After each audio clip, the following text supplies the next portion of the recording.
The Black Watch Mutiny. But which one? This is my second video about the 42nd Highland Regiment. I've brought you to Edinburgh's historical port at Leith to tell you a Black Watch tale that in truth isn't about the Black Watch. In fact, in some ways, it's not about the military at all.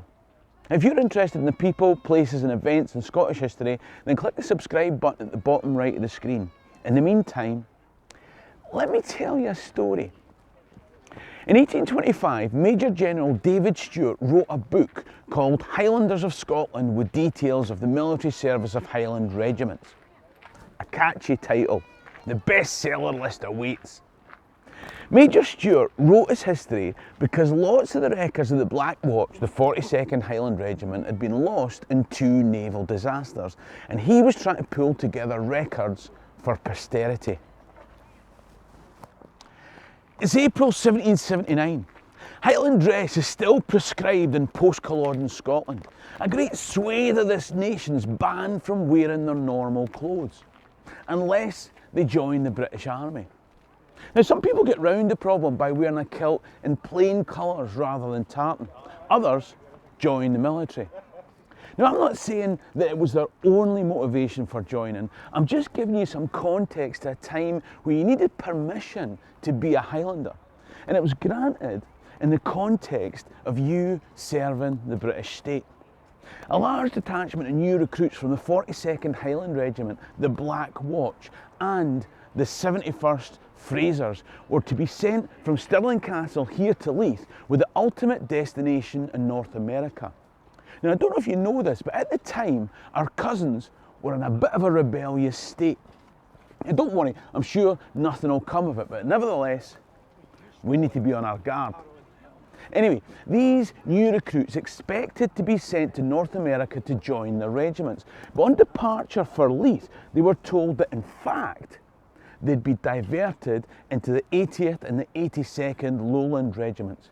Now, our Highlanders were none too happy with this, and they said no. We signed up for Highland Regiments and will only go with Highland Regiments. Now, in our world, it's difficult to get the significance of this. In 2021, a Highlander is somebody who lives in the Highlands. In fact, nowadays, they're probably English. But in 1779, Highlanders and Lowlanders spoke different languages, wore different clothes. Until recently, had very different social structures, governance structures, ways of life and thinking.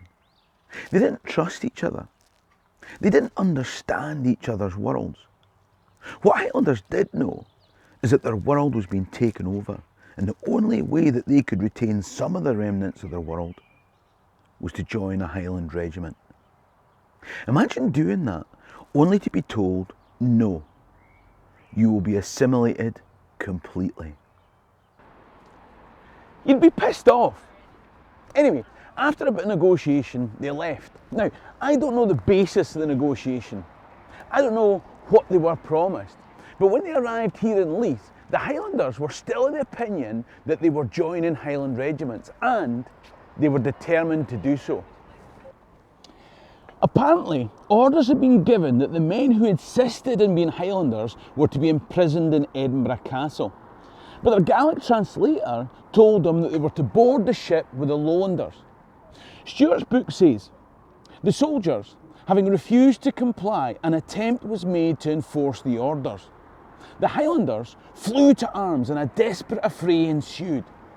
Captain Mansfield of the South Fencible Regiment and 9 men were killed and 31 soldiers wounded. At last, the mutineers were overpowered and carried to Edinburgh Castle. Now let me repeat that. A captain and 9 men were killed and 31 wounded. This wasn't a Saturday night, Hamish, leave him, he's not worth it. Stewart continues. On the 6th of May following, 3 of these prisoners, Charles Williamson and Archibald McIver, soldiers of the 42nd Regiment, and Robert Budge, soldier of the 71st Regiment, were brought before a court-martial on the following charge. You and each of you are charged with having been guilty of a mutiny at Leith upon Tuesday the 20th of April last past, and of having instigated others to be guilty of the same, in which mutiny several of His Majesty's subjects were killed and many wounded. Their case was explained. They weren't recruited for this unit. They didn't speak the language. They couldn't wear lowland dress, and they certainly weren't going to eat porridge with sugar in it. I made the last bit up. They were never offered the opportunity to be imprisoned, only bundled onto boats with foreign lowland troops. If they had been told that prison was an option, they would have complied peacefully. The court was shown a standard regimental attestation that expressly stated that the troops were to serve with their specific regiment, their specific commander, and for 3 years or till the current war was over. In spite of this, they were found guilty and sentenced to be shot.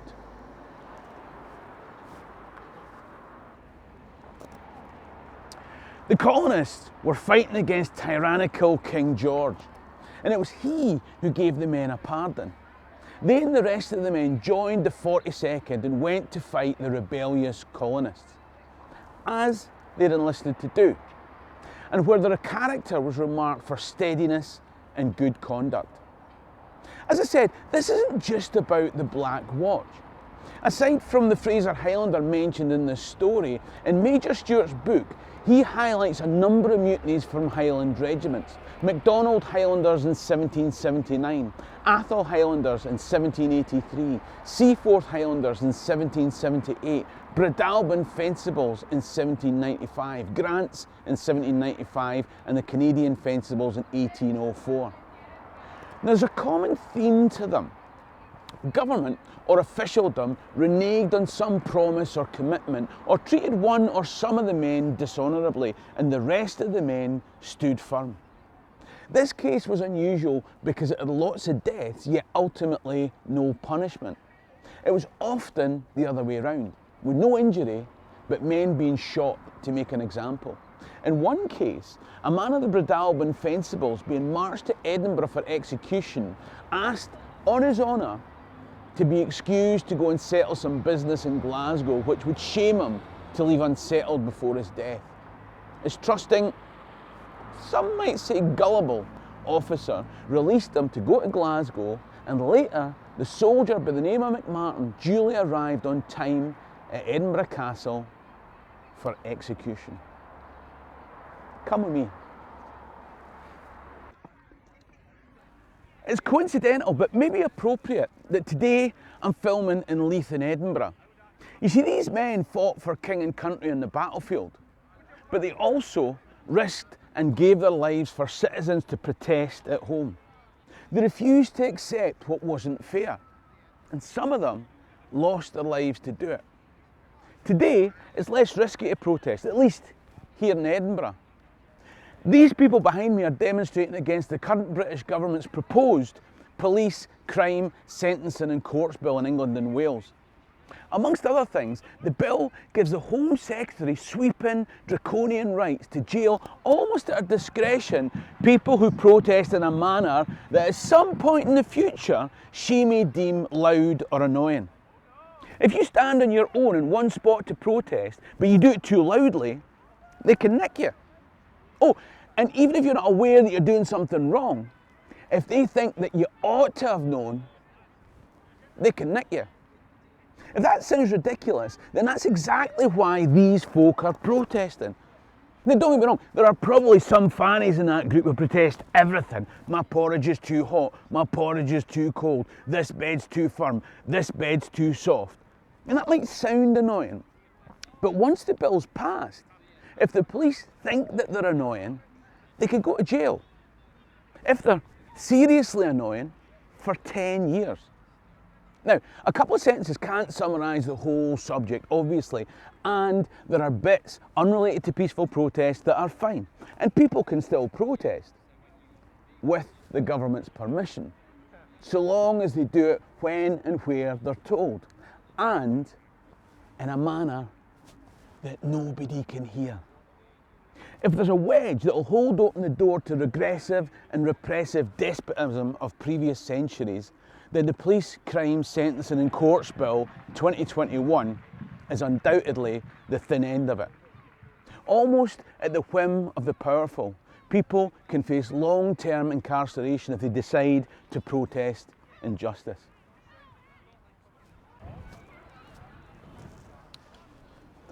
Now you might reasonably ask, but the bill doesn't really impact in Scotland, does it? Why should these people care? Should we not care for our English neighbours?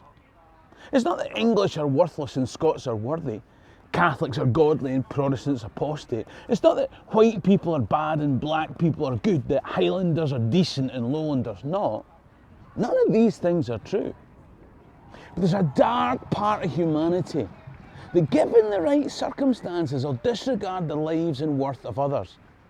Throughout history, people in power, left or right, have used and abused other humans in order to achieve their personal, political or ideological goals.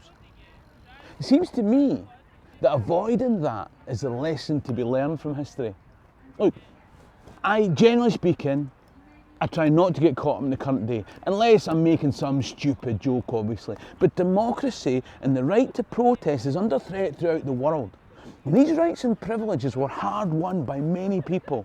Some of them, troops of the Black Watch, Seaforths, Grants, Breadalbane Fencibles and others, who protested without violence unless provoked, and the treatment not just of themselves, but their comrades.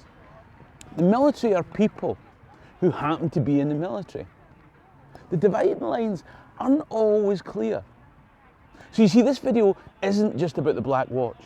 It isn't even about the military. It's about us. It's about our place in history, what we stand for, and indeed, whether we make a stand at all. If you want an example of what protest used to be like, then you can watch my video on the malt tax riots here. Ciartas. I'm in Dochas going to be Lama alive. Cheer and Rasta.